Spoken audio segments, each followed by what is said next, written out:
Today we're going to do a crash course on LangChain, the Python framework for working with and building AI agents. It makes it super simple to interact with standalone models, build complex agents, and integrate all sorts of other components like embedding models or vector stores. And all of this without caring about specific differences in API definitions of the various providers. The goal of this video today is to cover as much as possible in a short amount of time. We're going to start by talking about LangChain and its ecosystem. Then we're going to take a look at a couple of simple examples for building agents and working with standalone models. We'll learn how to work with message histories, stream responses, use tools, generate structured output, handle multimodal input, pass context, and keep track of memory. After that, we'll also build a simple RAG example. And finally, we're going to take a look at LangChain's powerful middleware, as well as some interesting use cases for it. That's quite a few things to cover, and I think you can learn a lot today, especially since we're going to work with the latest version of LangChain 1.0. If you liked this video, let me know by hitting a like button and subscribing. But now, let us get right into it.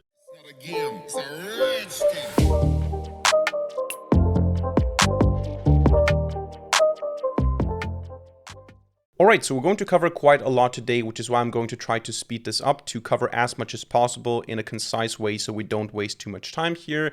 I want to start by just briefly talking 1 or 2 minutes about LangChain, the LangChain ecosystem, and also its development history. Now, LangChain itself, as I mentioned, is a Python framework for building and working with AI agents. The main use case or the main benefit of using LangChain is that we can use all these models and related tools in an abstract way. So regardless of the provider, regardless of whether you're using OpenAI or Anthropic or Google, you basically have the same classes and methods everywhere. And if you have a system built on LangChain that uses vector stores, embedding models, AI models, agents, whatever, you can easily just swap out the underlying technology and you can keep the code the same for the most part. So that's what I would consider the main selling point of LangChain, that you have this abstract high-level way of working with agents and related tooling. Now, in addition to LangChain, we also have LangGraph, which is more low level. We have more granular control. We can build complex graph-based, event-driven agents or agentic systems. We're not going to cover LangGraph in this video today. I do have videos on this channel where we use LangGraph, but it's not going to be the topic of this crash course. And finally, we also have LangSmith, which is like a collection of tools for observing, evaluating, monitoring, and deploying models. We're not going to cover that either. We're going to focus fully on LangChain today. Speaking of which, LangChain is now on version 1.0. So some of you guys watching this might have already worked with LangChain in the past. Maybe you're already familiar with the package to some degree.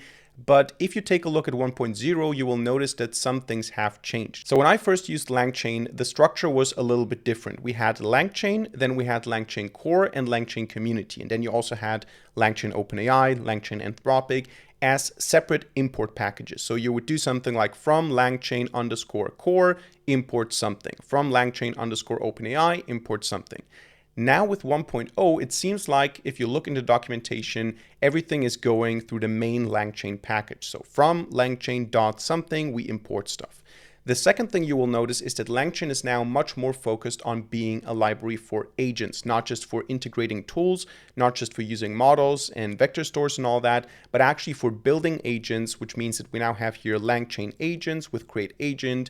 And in the past, in my opinion, it was more like LangChain is this general toolkit for working with these tools, and LangGraph was more about the agent side. So we can still use the packages like LangChain Core and LangChain Community, but for the most part, it's enough to just go with the main LangChain package. That is the modern way of working with this framework. Cool, so now that we covered that, let us go ahead and set up our environment. In my case, I'm going to use UV, which is a Rust-based Python package manager. Of course, feel free to use pip or pip3 install. Feel free to use virtual environments with virtual env or venv, whatever you want to choose. In my case, I'm going to go to my tutorial directory, say uv init, and then I'm also going to say uv add LangChain. Now, one thing that's important is if you want to use LangChain together with some AI provider, which you usually want to do, you need to also provide it in square brackets. So for example, if I want to install LangChain with the OpenAI dependencies, what I will do is I will say OpenAI in square brackets here. So in my case, uv add LangChain OpenAI. If you use pip, you do pip or pip3 install LangChain OpenAI. And this will also install packages like, of course, OpenAI. And you have to do that basically for all the providers that you want to use. So you want to do that for Anthropic. You want to do that for Mistral AI. I'm going to actually just do it now to show you how this works. Mistral AI, and you also want to do this for Google Gen AI if you plan to use all these models. Now, what we're also going to need is API keys. If you want to use models from providers, of course, you have to authenticate yourself. So we're going to create a file called .env, and this .env file will contain our keys. So these keys will be the OpenAI underscore API underscore key. It's going to also be the Mistral API key, the Anthropic API key, and I'm not sure what the correct name is for the Google one, but I'm just going to say Google API key, even though that's probably not the correct one. So what you want to do is you want to go to the providers if you have accounts there, if you have API keys, and you want to paste them here. So I'm going to go to OpenAI console, to Mistral console, Anthropic console, and to my Google Cloud platform.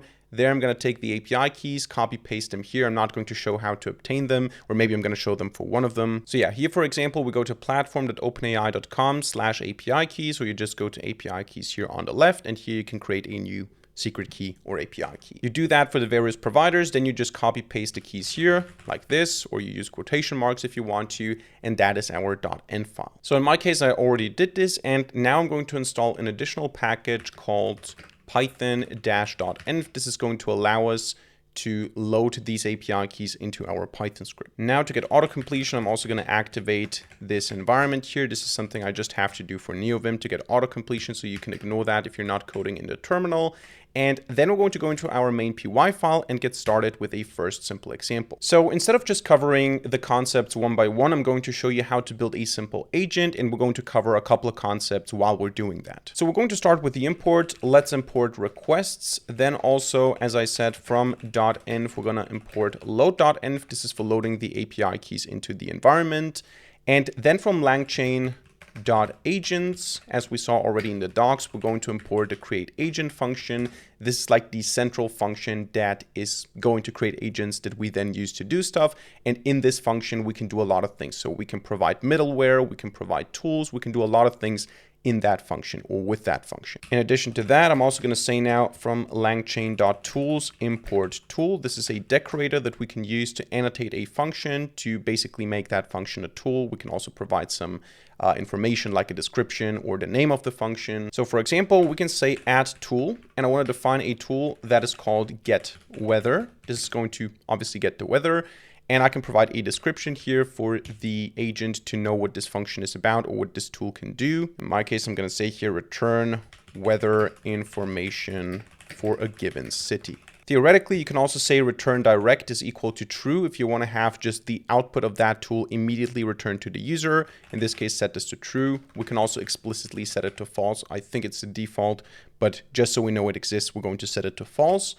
And then we're going to say now the function is get weather. It's going to get a city, which is going to be a string as input. And we're going to make it very simple here. I don't want to use a mock function, so I'm actually going to ping a weather API, but this one is actually open source and free to use, or maybe not open source, but you don't need an account to use it. So we're going to say here response is equal to requests.get, and we're going to use https://wttr.in/city (format equals J1). And of course, this needs to be an F string. Otherwise, we cannot parse, or we cannot format the city into the string here. But this basically gives us a JSON object with temperature and the weather information for a given city. And all we want to do here is we want to return the JSON object that we get here. So return response.json, and then the model, the agent, can do whatever it wants with that information or whatever it thinks is the most reasonable thing to do. So to keep it simple, we're going to have just this one tool, and now we're going to say agent is equal to create agent.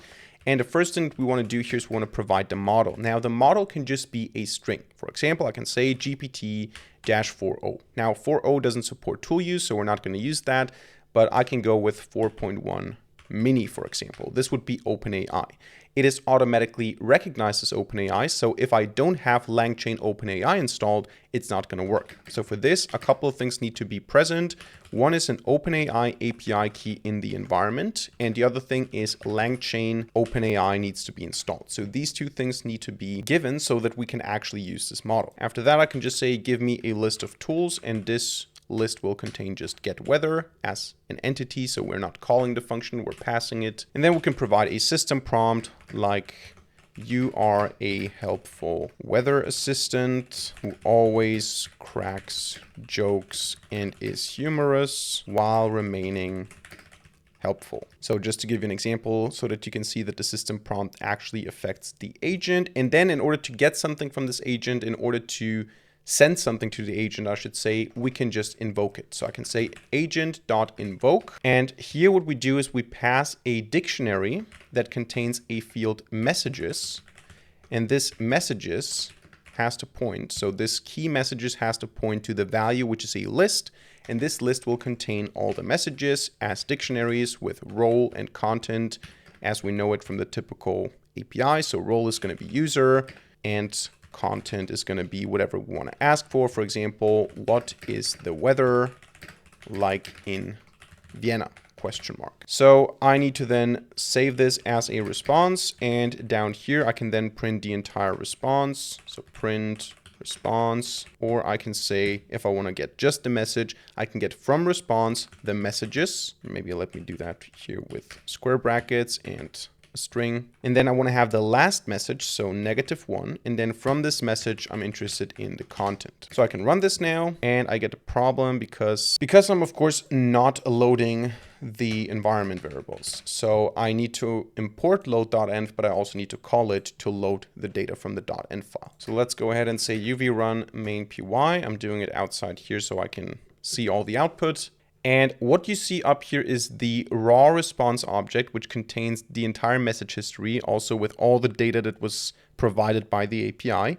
And as a result, down here, I get the actual message. The weather in Vienna right now is partly cloudy with a comfortable temperature of about 15 degrees Celsius, and then some information about the wind speed and humidity and so on. So actually quite comprehensive. We're going to build on top of this example and extend it later on. But before we go deeper into agents, let me remove all of this. I want to show you how to use standalone models. So maybe you don't want to have an agent, you just want to interact with a simple model, and that's it. And you want to do that in a more abstract way so you can replace the models that you're using. For this, you can also use LangChain, but not agents. You want to use LangChain chat models, and you want to import the function init chat model. And for this, we're also not going to use tools. We're just going to do it like this. And it's actually quite simple and straightforward. I just say model is equal to init chat model. Then I can provide basic parameters like, again, the model identifier, which is going to be 4.1 mini again. And theoretically, if I want to, I can do stuff like temperature 0.1, for example. And once I'm done with all this, I can just say response is equal to model.invoke. And here I just provide a prompt now like, hello, what is Python? Question mark. And then I can print the entire response object, or I can just print the response content. So in this case, response.content, since we didn't pass a message history or conversation history. And of course, one more time, I forgot the load.env. So we're going to add this and run this again. And there you go. We get an answer that tells us what Python is, a high-level interpreted programming language. And we also have, again, this entire response object if we want to access different fields like the total amount of tokens and stuff like this. But you can see how easily this is done in LangChain. And we can also just swap the model if we want to use a different one. So instead of using GPT, I can say I want to use Mistral Medium. I just have to provide the proper string from the website, and then I can run this and everything else in the application stays the same. I'm now just using Mistral Medium instead of GPT 4.1 mini. And I'm going to get the response and everything's going to work in the same way. There you go. It's a quite comprehensive response, but we get the answer here from Mistral. Let me now switch back to 4.1 mini. Now, if we want to pass a conversation history and not just a single prompt, we can do that as well with this list and dictionary sort of notation that we used before, but we can also import specific classes for that. I can also say from LangChain.messages import human message, AI message, and system message. This makes it then super simple to work with. I can just say conversation is equal to a list. And in here, I can say I first have a system message. For example, you are a helpful assistant for questions regarding programming. Then the second message could be something that a human asks, like, for example, what is Python? Question mark. Maybe let's stay consistent here with the quotation marks. Let's use single quotations everywhere. And then we're going to say an AI already answered that. We're going to say that it told us Python is an interpreted programming language, not question mark, but period. And then we're going to say the human has a follow-up question which relates to the previous messages. And this is, when was it released, question mark. So now instead of invoking on a string, I can also invoke on a conversation. And actually I'm missing a T here and here as well. And now the rest stays the same and we have a conversation. So Python was first released in 1991 by Guido van Rossum. Now we saw with Mistral that responses can be quite long and we need to wait for them to be finished before we can start reading them. If we don't want that, if we want to read them in real time as they're generated, we can also stream the response. So let us maybe go back here to the prompt and let us also change the model back to Mistral. So here I'm going to say Mistral medium 2508. And we're going to ask the same question, but instead of just getting the response here, we're going to stream it. So we're not going to invoke, we're going to say model stream, and we're going to iterate over this generator here to generate the chunks. So I'm going to say for chunk in model stream, I'm going to print the chunk.text. I'm going to have no line breaks after each print, and I'm going to say flush is equal to true, so I can see the output in real time. And we're going to delete that and run this. And now you can see how this is generated in real time and I can read while it's still generating. So let us now come back to our initial example with the agent here and the weather function. We're now going to extend it to incorporate more concepts. So on the one hand, I want to have structured output. I want to have the output message or summary. And I also want to have some key information like the temperature or the humidity. Also, I want the agent to be able to realize what location I'm asking this question from, so I don't have to specify the city. So I just want to say what's the weather like, and the agent should realize that I'm asking from a specific city based on mock database entries that we're going to provide here. And with this context, it's going to then retrieve the proper information. And finally, I would also like to add memory to this agent so it can remember that we had a conversation and we're now continuing that conversation. So we're going to add some imports for all of this. First of all, from core Python, we're going to add here from data classes, the data class. And for LangChain here, we're going to say from LangChain.models or chat models import init chat model. In addition to tool, we're also going to import tool runtime. And finally here from LangGraph. Now I said we're not going to do LangGraph. We're not going to cover the LangGraph framework, but we're going to use one specific class from there. It's from checkpoint memory, the in-memory saver, which is going to be important for remembering the message history. Cool. So now let us create two data classes. One is going to be for the context. We're going to keep track of the user ID that the model is communicating with so that we can actually look up the location of that user from our database, which we're going to just model as a match case statement in a function.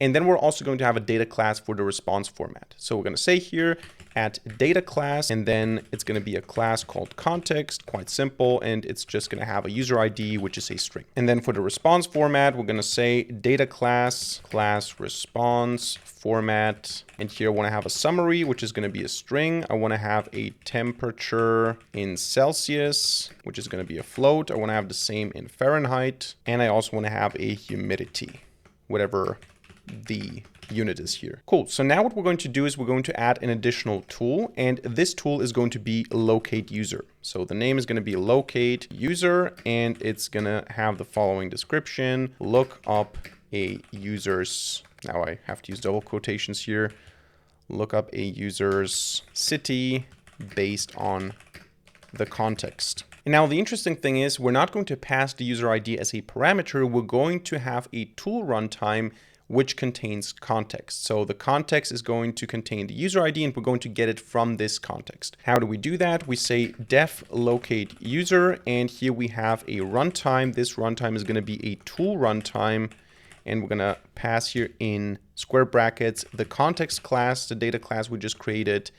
And here what we're going to do is we're going to get the user ID from runtime.context, and I'm going to use a match statement. So match runtime .context.user ID, and depending on the value, we're going to return a different city. So let's make up some cases here. If the user ID is ABC123, I'm just going to return Vienna. Another case could be if the user ID is XYZ456, then I'm going to say that we're in London. Then another case could be HJKL for Vim and then 111, that would return Paris.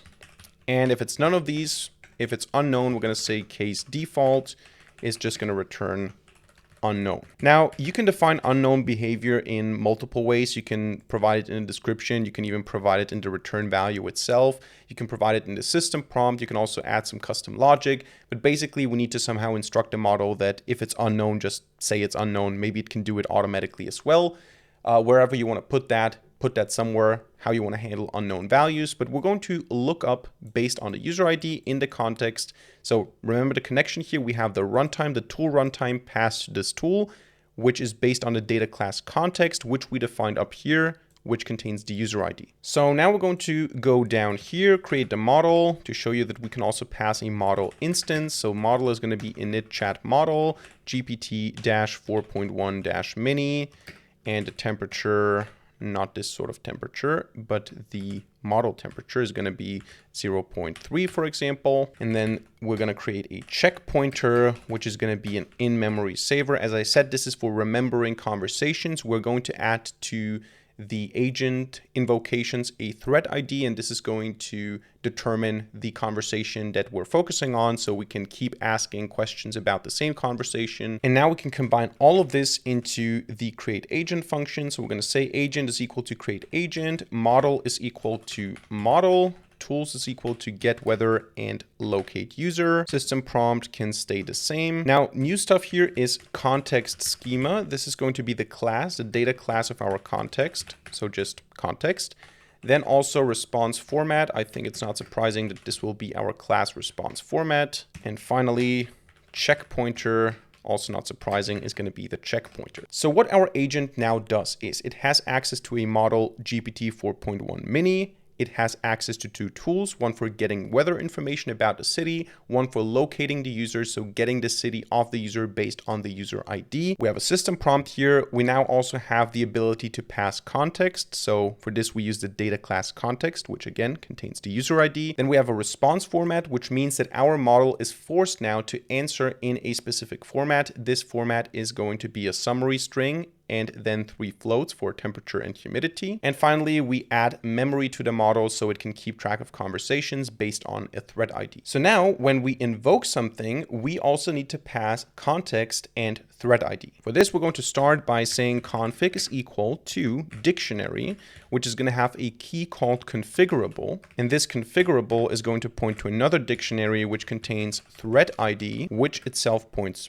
to 1, for example. And now for the invocation, I'm going to say what is the weather like without specifying a city, but I'm going to specify context and I'm going to pass the configuration. So for the configuration, just config equals config. And for the context, we're going to say context is equal to context, an instance of the data class, where we set the user ID to be equal to ABC123. So that would result in Vienna again. We should get the same response. And since we're now working with this response format, since we're forcing structured output, we're going to not access just messages, -1 content. We're going to print the entire response object if we want to. Actually, I don't want to do that. I just want to get the structured output itself. And for that, I'm going to say here response, structured response. And this will give us the entire response object. If I'm interested in specific parts of that, I can just say dot summary or dot temperature Celsius, for example. So now I can run this and we have a problem because we're not closing this curly bracket early enough. So of course it belongs to this message history, but these are now just keyword arguments. So let me run this again. And we can see the current weather in Vienna is partly cloudy. And then I also get 15.0 for the Celsius temperature. Now, if I change my user ID to something else like XYZ, what was it, 456, then I should get the weather for London. There you go. The weather in London is currently sunny with a temperature of 12. Then if I try something completely different like this, something it doesn't recognize, probably it's going to tell me unknown or it's going to do something else. I couldn't find your location, so I can't tell the weather. But hey, if you tell me your city, I'll fetch the weather, and 0 is the default value for temperature. And to show you that this actually works with a follow-up, if I provide here again a valid user ID like this for Vienna here, I can also follow up with the same config to keep track of this conversation. So I can just copy this here, paste it down here, and I can say, and is this usual? Question mark. So when I run this now, and of course, maybe before running this, I should also print the result. So just copy this from up here, print structured response summary.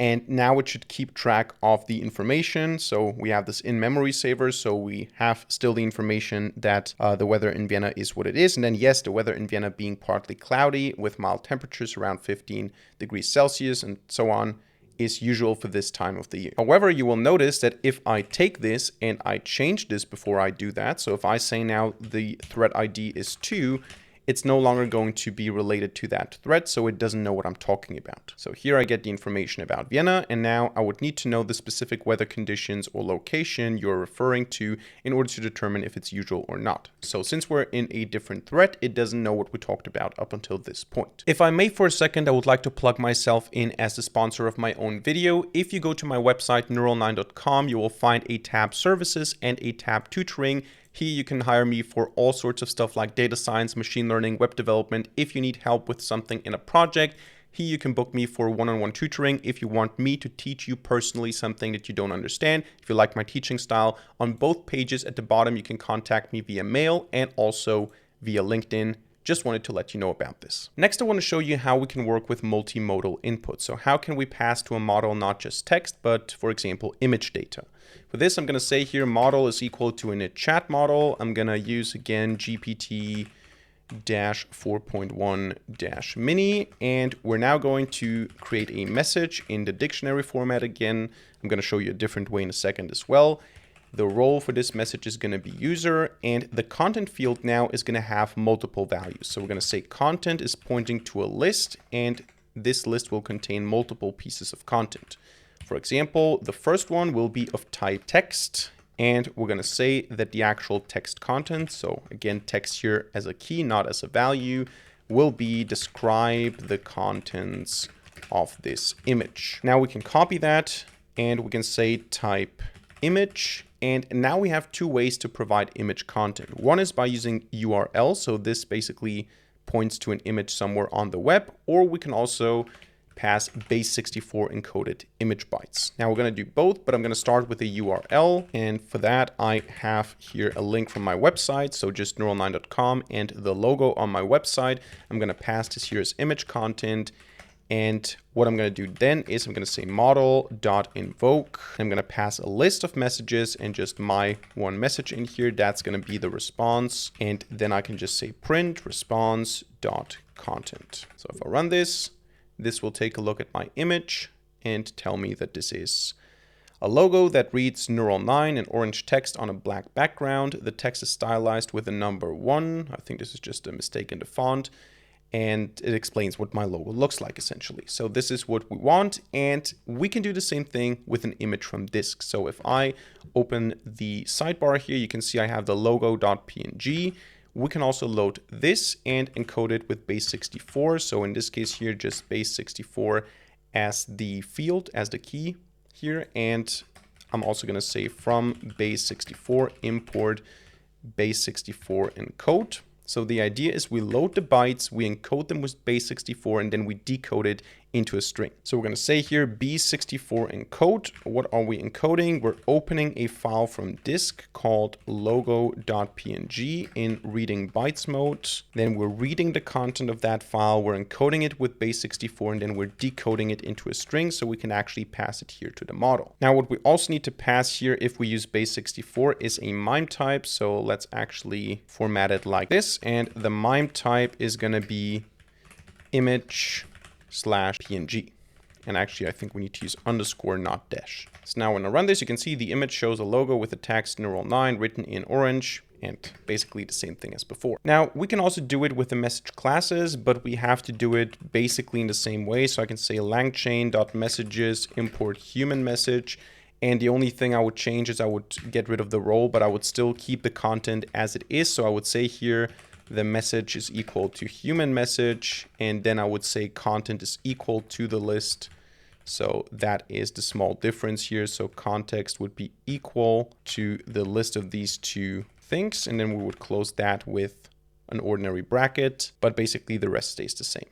So when I run this, we should get the same response. It's just a different way to write it. Now for the next example, we're going to build a simple RAG use case. So retrieval augmented generation. Basically, we're going to use a vector store and an embedding model to find the most similar pieces of content. In our case, simple messages or simple statements, let's say.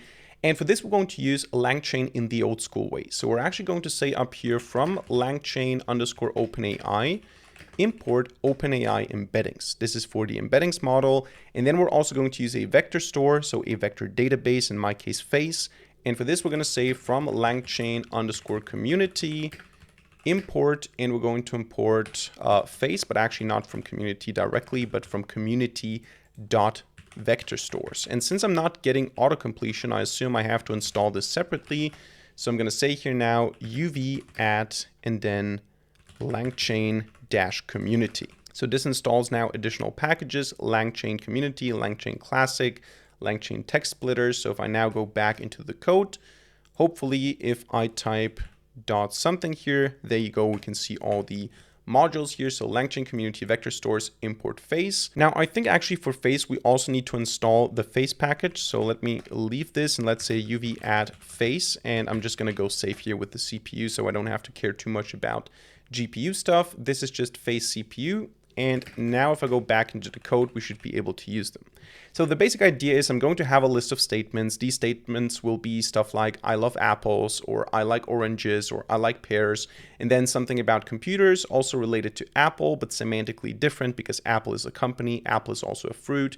So we're going to see if the embeddings can distinguish the concepts, and we're going to retrieve the most similar statements from the vector store. So let us start by saying embeddings is going to be equal to OpenAI embeddings, and we're going to provide the embedding model text-embedding-large3. I think this was the identifier, and we're going to say, of course, that this is the model. So model is equal to text embedding 3 large. Yeah, so actually 3 large, not large 3. Then I'm gonna copy paste some very, very simple statements, nothing too fancy. Apple makes very good computers. Whether that's true or not, I'm just stating it here. I believe Apple is innovative. I love apples. I'm a fan of MacBooks. I enjoy oranges. I like Lenovo ThinkPads. I think pears taste very good.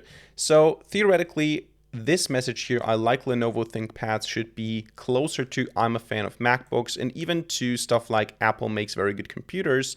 It should be closer and more related than I love apples, because that has nothing to do with Apple, only syntactically, only in terms of like the name. It has to do something with Apple, but it's a different concept. So we're going to create a vector store from these texts. I'm going to say vector _ store is going to be equal to face.from texts. And we're going to pass the list of texts here. Now, in order for this to actually work, we need to pass an embedding model as well. So embedding is going to be equal to embeddings. And this is going to basically take all these texts, embed them into vector space, and then store them in the vector store. So to see how this works, we can say print vector store dot similarity search. And then I can add something new like apples are my favorite food. K equals 7 to get all of them just in a specific ranking. And then I'm going to do the same thing with Linux is a great operating system. Of course, Linux is just a kernel, but you get the idea. So I'm going to comment this out and run the first one alone to see what are the most similar statements in the vector store. So you can see here the most similar was I love apples. Then the second one was I think pears taste very good. So even though the word apple occurred, there you go. I enjoy oranges was before that. Then I think pears taste very good. And then only it gives us Apple makes very good computers. I know this is not the best view, but we have these individual documents, the most similar, the second most similar, the third most similar. And you can see that everything related to fruits was ranked as more important and more relevant than apple, even though that apple here and apple here is the same string. It recognizes that the concepts are different. So let's see what we get for Linux. We get, I like Lenovo ThinkPads. I'm a fan of MacBooks.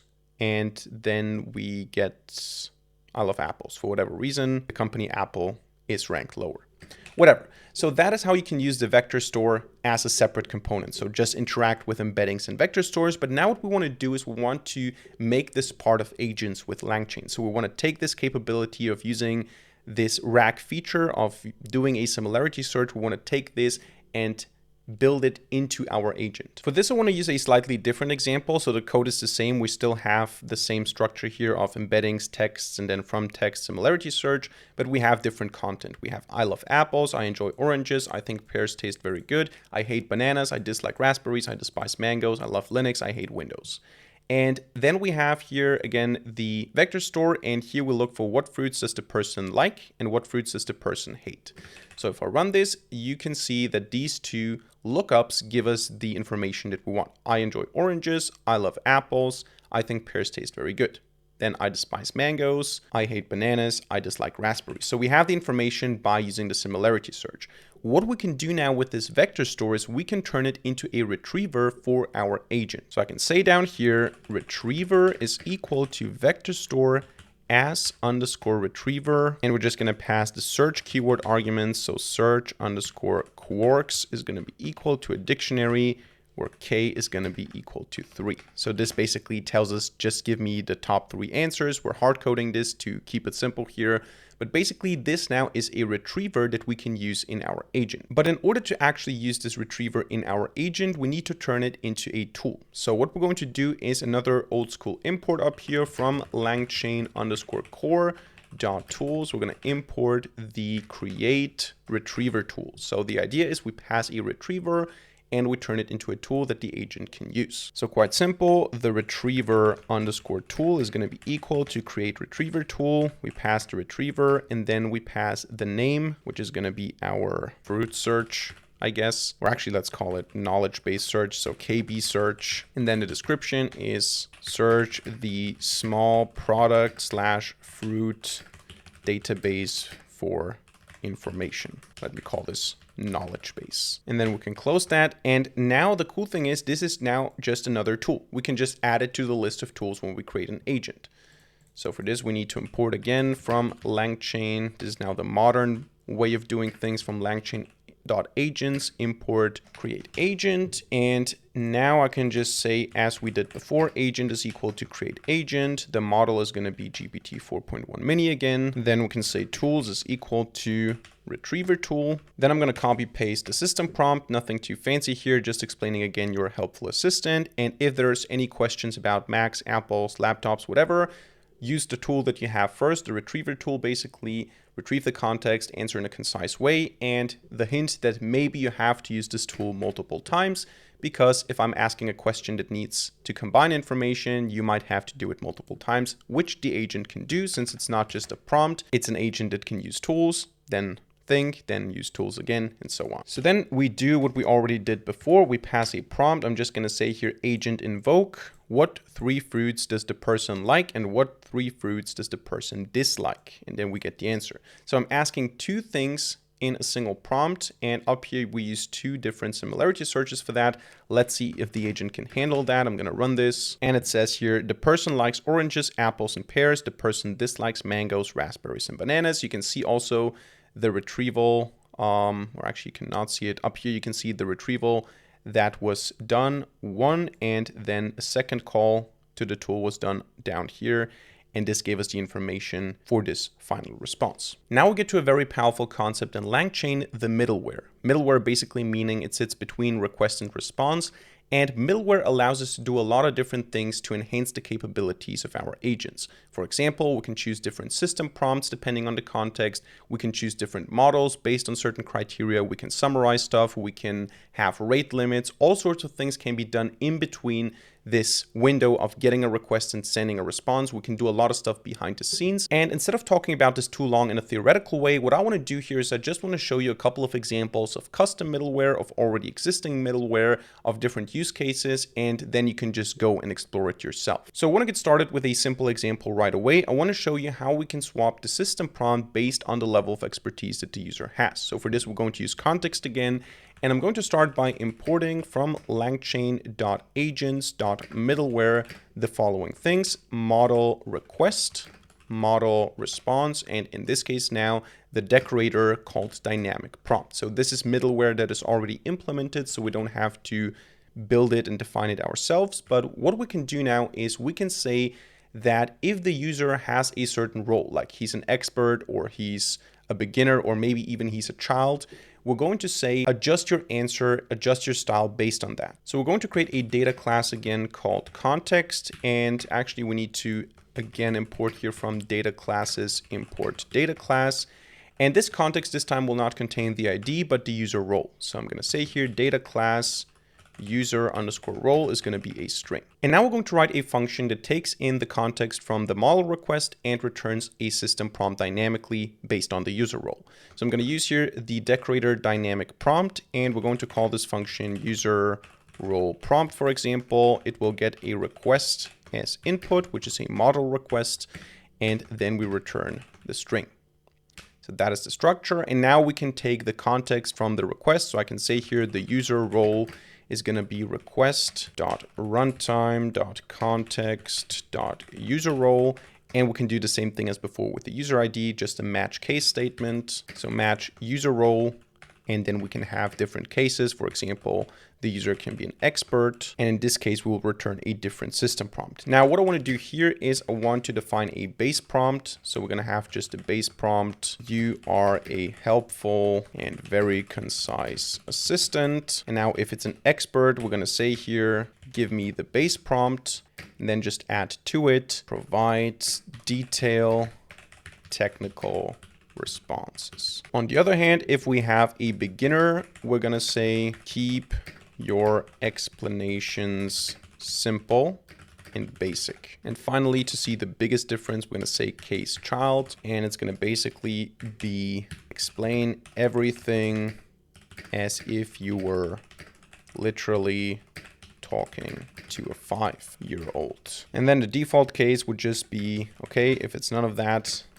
then we're just going to return the base prompt. Cool. So now basically we do the same thing as before, but this time we don't pass it as context. We don't pass it as a tool. We pass it as middleware. So I say here, create agent. The model is going to be the same as before, GPT 4.1 mini. And now I'm going to say here, middleware is equal to, and that's going to be a list, and it's going to contain the user role prompt function. But of course, I still have to pass the context. Otherwise, it, of course, doesn't work. So context schema still has to be this data class. So then I can say response is equal to agent.invoke. I'm going to have to provide the dictionary again here with messages, role is user, and content is explain PCA. And here now I pass the context. The context is going to be that the user role, let's say in the beginning, is going to be beginner. So user role is equal to beginner. Print response. And we can see here, content PCA principal component analysis is a technique used to reduce the number of variables in data while keeping the most important information. It transforms the original data into new variables and so on.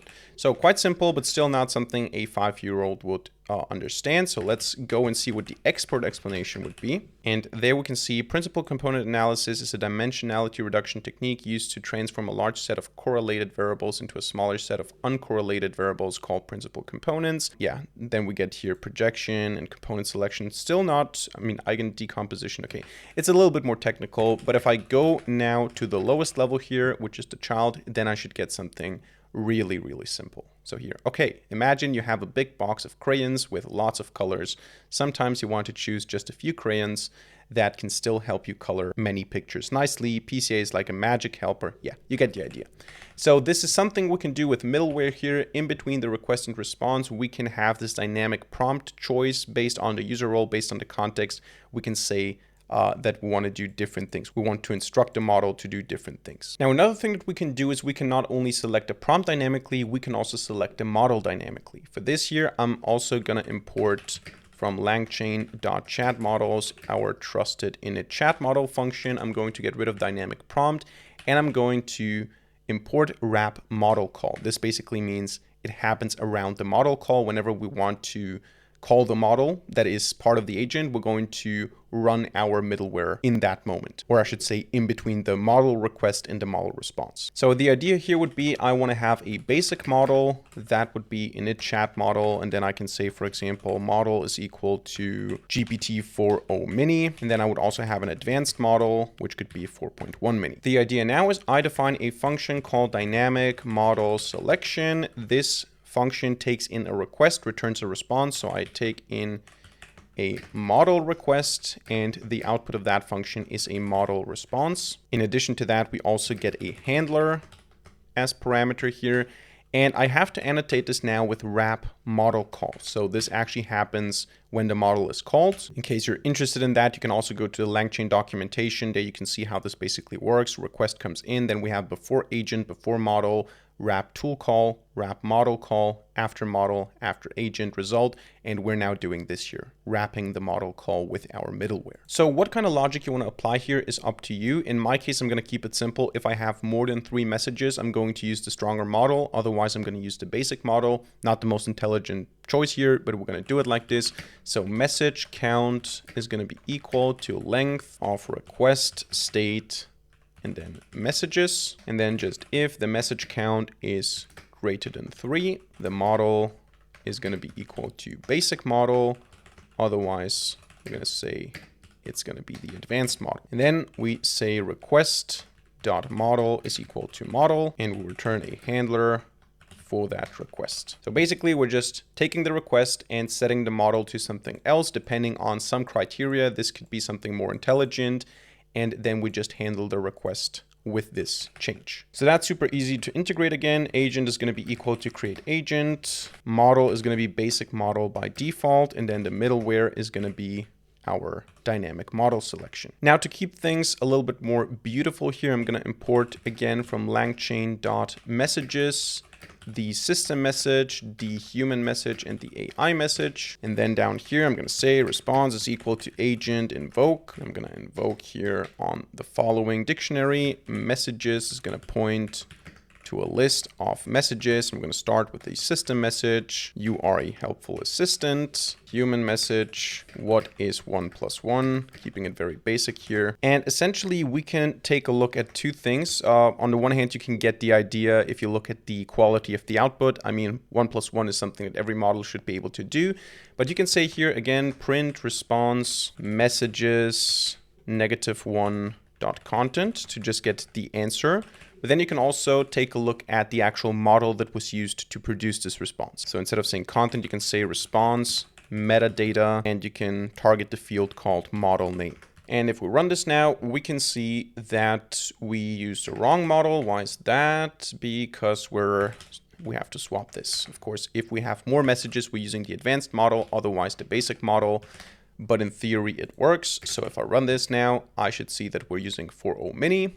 And if I add more messages, so for example, let's just add the same message a couple of times here, this is going to trigger the change, and now we're using 4.1 mini. Now, in general, I want to show you how you can define your own custom middleware by using these hooks. So we're going to do that with a class here. For this, I'm going to create a class called hooks. Well, let's call it hooks demo. It's going to inherit from a class that we need to import called agent middleware. So we're now defining our own agent middleware as a class here, and we can just override these methods that are representing the hooks. So in order to do that, let me get rid of all of this. We're also going to need something called the agent state. And basically the constructor is going to be the init method, taking self as a parameter here, calling the constructor of the parent class, so super init. And what we're going to do is we're going to set a start time equal to 0.0. So this is not going to be an actually useful example. I'm just going to show you how we can trigger or when the different parts are triggered. And now we can just override before agent, for example. Before agent is obviously before we get to the agent, before the request comes to the agent, we're going to be running this. It takes self and an agent state, so state, which is agent state, and also the runtime.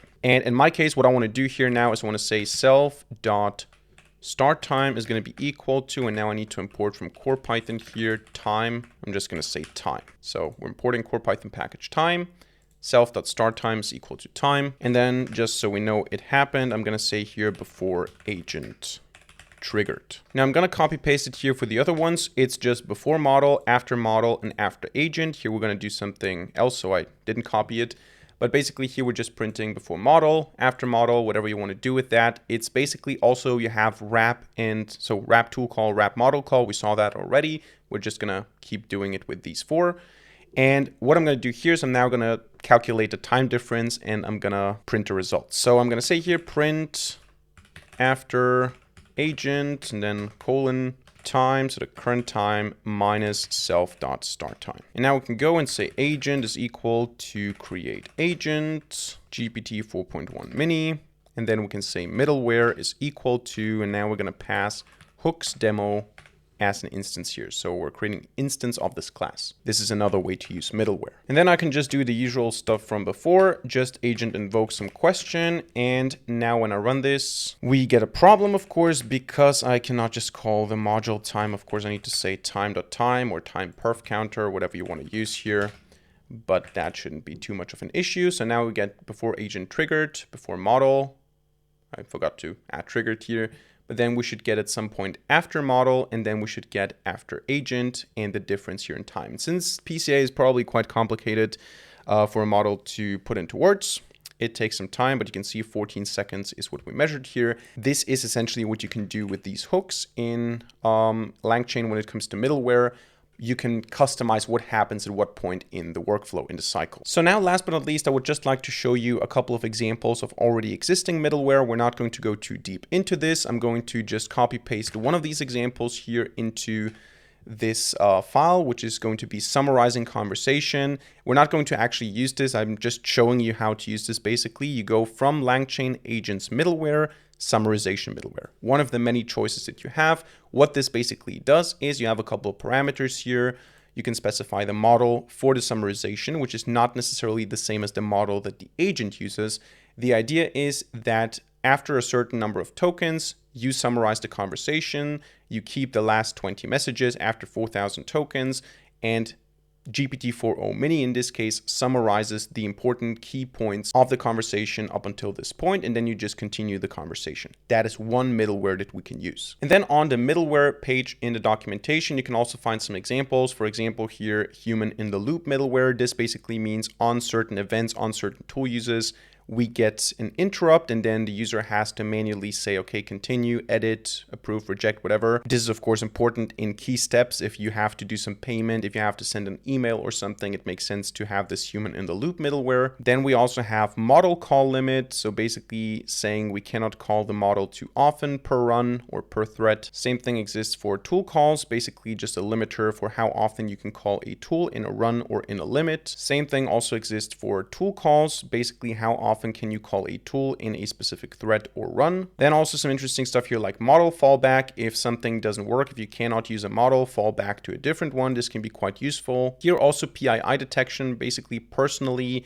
identifiable information. You can make it redact certain key pieces of information for compliance reasons, for example, and much more other stuff like retrying tools or having a to-do list. So basically a planning middleware. You can take a look at these examples, but basically middleware allows you to extend the capabilities of your model, or of your agent, I should say, because you can tell it what to do in certain scenarios, make it more dynamic, make it more reactive, so to say, which is very useful. So that's it for this video today. I hope you enjoyed it and hope you learned something. If so, let me know by hitting a like button and leaving a comment in the comment section down below. Also, if you're interested, on my website, you will find a tutoring tab and also a services tab. There you can hire me basically for one-on-one tutoring, for one-on-one teaching you something, or also for services, machine learning, backend development, consulting, freelancing, whatever. If you're interested in that, check it out. You can contact me via mail or LinkedIn. And besides that, don't forget to subscribe to this channel and hit the notification bell to not miss a single future video for free. Other than that, thank you much for watching. See you in the next video, and bye.